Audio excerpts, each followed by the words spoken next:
Well, it's about Sheffield. I grew up down the road from Sheffield. It's got Richard Hawley's music, which I love. I mean, I just think he's a rock star. And also, it's about, it's about community, it's about humans, it's political as well. And I think it does quite a lot in a, all wrapped up in a beautiful musical, but it takes you on a real journey, and I think that's what really interested me about it. Yeah, I play Nicki, who is a kind of young queer woman who is desperately in love with a woman called Poppy, who moves up.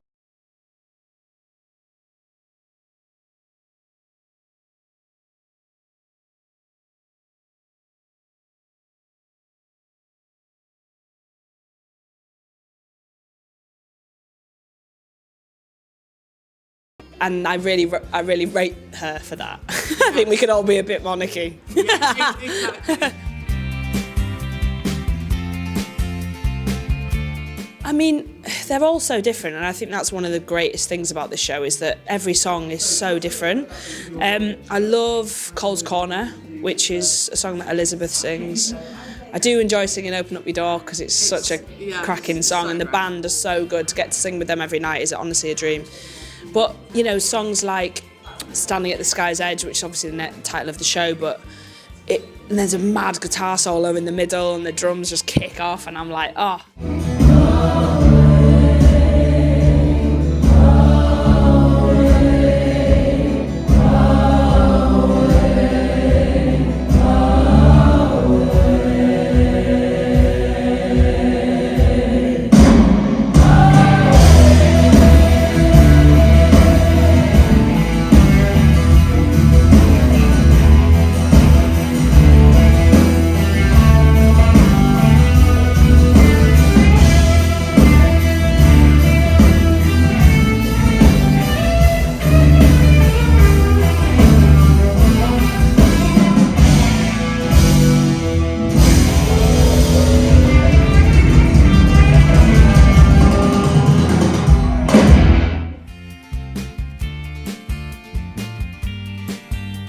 Standing at the Sky's Edge is about humans and community and what it means to belong, I think. It's set in a housing estate in Sheffield, and it's based in one flat, and we meet the couple that lived there in the 60s, the family that lived there in the 80s, and then a woman who moves there on her own after it's kind of been done up and after it was closed. And it's a real comment on the politics of the time throughout the 60s, 80s and now.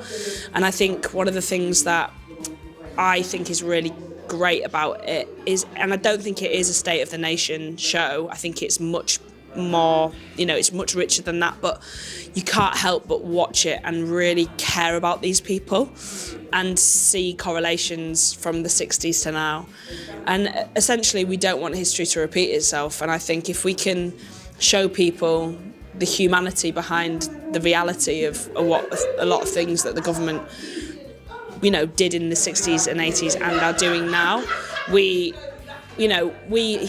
I get to talk and sing and dance for a living, but I also, if I can politicise that, and also I'm a lesbian, and I get to play a lesbian on stage, and it's not commented on, it's not fetishised, it's not for the male gaze, it's not, it's just two women that love each other, and that is a beautiful thing to be able to do, because unfortunately even now in 2024 it's still thin on the ground.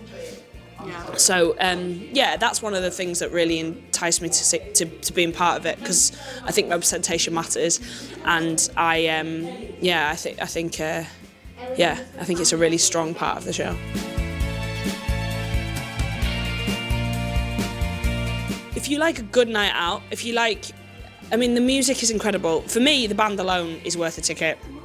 But on top of that, you've got the richness of story, and I cannot tell you how brilliant everyone is.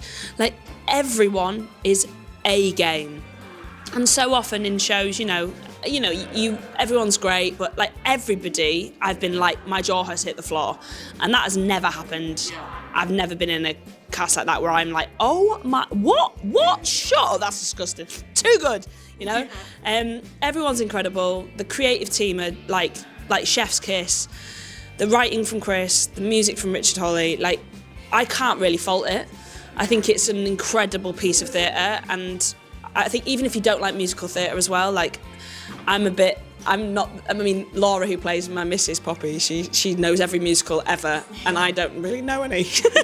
And it's quite a running joke. But even if you don't think you like musical theatre, I promise you will love this, because it is a play with, it's almost like a play with music. Can't really relate it to anything else I've seen. It's not like any other thing I've seen. So give it a go as well, because it might surprise you.